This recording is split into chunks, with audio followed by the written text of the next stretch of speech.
नमस्ते दोस्तों, हमारे चैनल पर आपका एक बार फिर से बहुत बहुत स्वागत है। हमारी पिछली कहानी दिखावे की शादी के पार्ट 1 को आप सभी ने बहुत प्यार दिया। पिछले भाग में हमने देखा था कि कैसे आन्या ने सुहागरात की रात विवेक के सामने एक रहस्यमयी काली फाइल पटक दी थी, जिसे देखकर विवेक के होश उड़ने ही वाले थे कि तभी आधी रात को उनके कमरे के दरवाजे पर एक मर्द की जोरदार दस्तक होती है। आन्या डर के मारे वो फाइल अपने सीने से लगा लेती है। आखिर कौन है वो शख्स और क्या है उस फाइल का खौफनाक सच? चलिए दिल थामकर सुनते हैं इस सस्पेंस से भरपूर कहानी का अगला धमाकेदार भाग।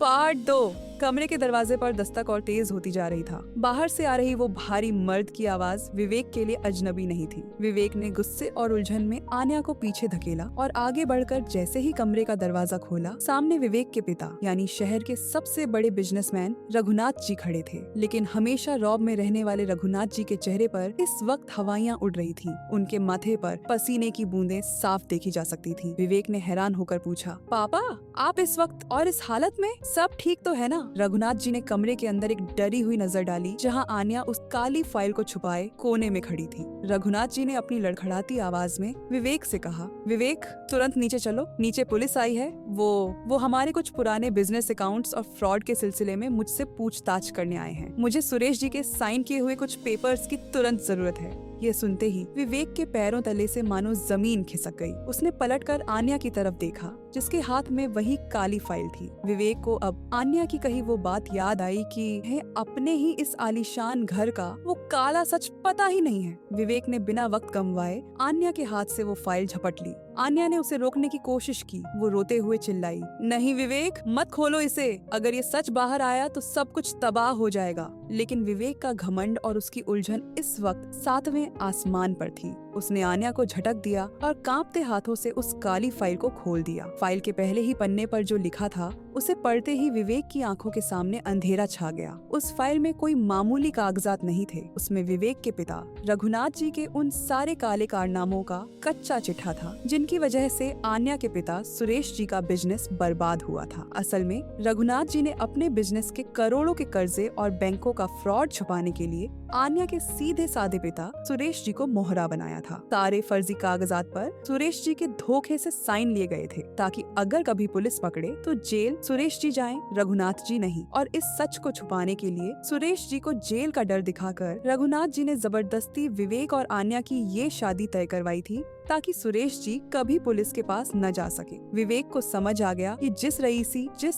राजविला और जिस खानदान की इज्जत पर वो कल तक हवा में उड़ रहा था, वो दरअसल एक बेगुनाह परिवार की बर्बादी की बुनियाद पर खड़ा था। वो निशब्द होकर अपने पिता रघुनाथ जी को देखने लगा, जिनकी आंखें शर्म और डर से झुकी हुई थी। नीचे पुलिस की गाड़ियों के सायरन की आवाज और तेज हो रही थी। रघुनाथ जी घबराकर बोले, विवेक कुछ करो बेटा, अगर वो फाइल पुलिस के हाथ लग गई तो मेरा बिजनेस, हमारी इज्जत सब मिट्टी में मिल जाएगी। मैं जेल चला जाऊंगा। विवेक अपनी झूठी इज्जत के मलबे पर खड़ा था। उसे समझ नहीं आ रहा था कि वो अपने अपराधी पिता का साथ दे या उस बेगुनाह आन्या का, जिसकी जिंदगी उनके परिवार ने बर्बाद कर दी थी। तभी कोने में खड़ी आन्या धीरे धीरे आगे बढ़ी। उसकी आंखों में अब डर नहीं, बल्कि एक अजीब सा ठहराव था। उसने विवेक के हाथ से वो फाइल ली, उसे बंद किया और सीधा नीचे हॉल की तरफ चल दी। विवेक और रघुनाथ जी बदहवास हालत में उसके पीछे भागे। नीचे हॉल में पुलिस के बड़े अधिकारी खड़े थे। आन्या को आते देख पुलिस ऑफिसर ने कहा, मैडम हमें खबर मिली है कि इस घर में रघुनाथ जी के फ्रॉड के सारे सबूत मौजूद हैं। विवेक का दिल जोर जोर से धड़क रहा था। उसे लगा कि आन्या अब अपने पिता का बदला लेगी और उनके पूरे खानदान को सड़क पर ले आएगी। लेकिन दोस्तों, अगले ही पल आन्या ने जो किया,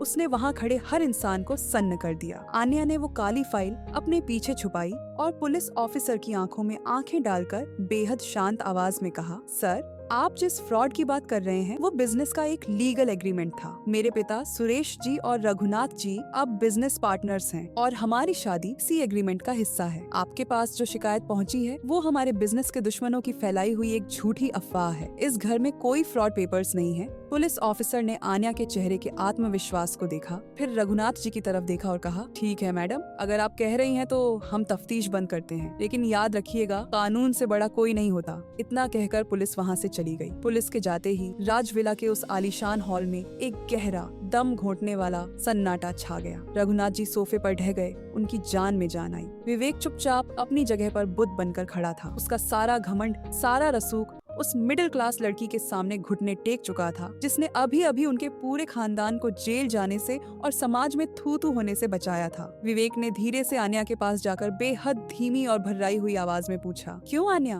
तुमने ऐसा क्यों किया? तुम्हारे पास तो पूरा मौका था मुझे और मेरे पापा को बर्बाद करने का, अपने पिता का बदला लेने का। फिर तुमने पुलिस के सामने झूठ क्यों बोला? आन्या ने पलटकर विवेक की तरफ देखा। उसकी आंखों में अब भी वही ठंडी नाराजगी थी। उसने वो काली फाइल विवेक के हाथ में थमाई और कहा, विवेक, मैंने ये झूठ तुम्हारे या तुम्हारे पापा के लिए नहीं बोला। मैंने ये झूठ अपने पापा की मर्यादा और उनकी इज्जत के लिए बोला है। अगर आज तुम्हारे पापा जेल जाते तो समाज मेरे पापा पर भी उंगली उठाता कि उन्होंने अपनी बेटी का सौदा एक क्रिमिनल के घर में किया है। मैं अपने पापा की परवरिश को बदनाम नहीं होने दे सकती थी। और रही बात इस दिखावे की शादी की, तो याद रखना विवेक, आज से इस घर में सिर्फ एक ही नियम चलेगा और वो नियम मैं तय करूंगी। इतना कहकर आन्या बिना पीछे मुड़े वापस ऊपर कमरे की तरफ चली गई। विवेक वहीं हॉल में खड़ा उस काली फाइल को देखता रहा। उसे समझ आ गया था कि अब वो इस घर का मालिक नहीं बल्कि अपनी ही पत्नी के एहसानों का कैदी बन चुका है। लेकिन दोस्तों, कहानी यहाँ खत्म नहीं होती। तब विवेक रात को वापस अपने कमरे में पहुंचा तो आन्या कमरे में नहीं थी।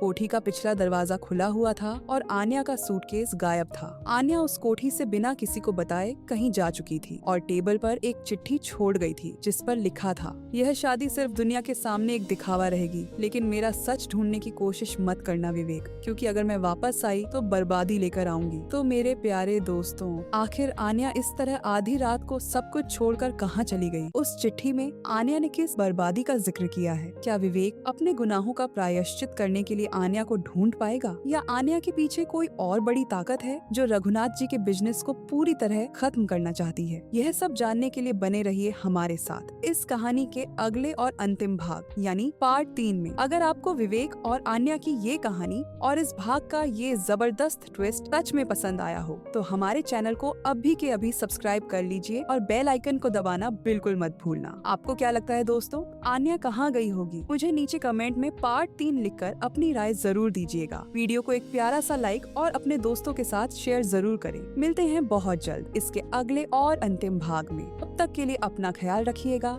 धन्यवाद।